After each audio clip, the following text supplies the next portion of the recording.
Travel along, Catholic pilgrims, as we learn from St. Augustine, Doctor of the Church, while we read his book, Confessions.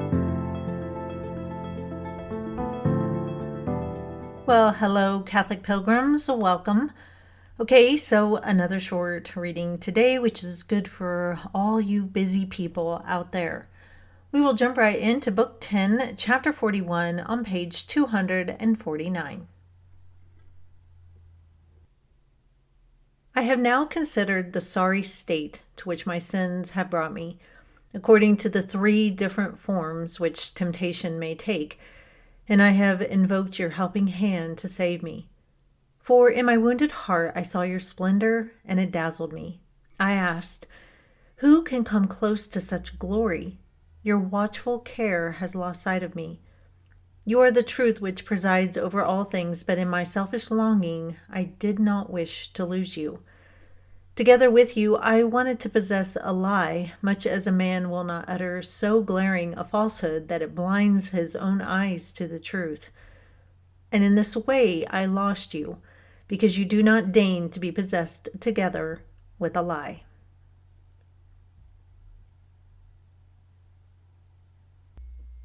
So throughout Book 10, St. Augustine has relayed 3 main temptations for him and for man, and that's what he's talking about here today when he says the 3 different forms which temptation may take.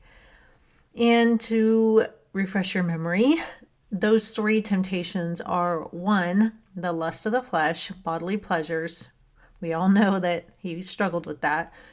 Number 2, the sin of curiosity. Now, not all curiosity, but the kind that makes us look to things that don't really matter and waste our time. Usually, this kind of curiosity is, as one Catholic pilgrim put it, called morbid curiosity. And then 3, the pride of life, or vainglory, as he calls it.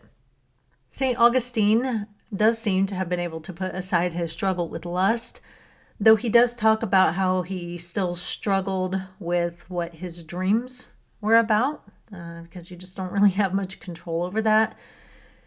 He tries to keep himself from being curious about things that don't really matter, but admits that this is hard to do just by living in the world. We all have FOMO, the fear of missing out. And he has told us that it's hard not to have pride because he does like it when men praise him, but you usually get that praise by doing good things. So it's not as if you want to do bad things just so that you don't get praise. And he even talked about how that would be an insane proposal. You want to do good things. You want to live a good life that will draw the praises of men, but how do you make sure that you don't get too prideful over those praises? Here today, he talks about how he has had to ask God to help save him. And that's really what it takes, God's saving grace. We have to ask for it, though, and then cooperate with it.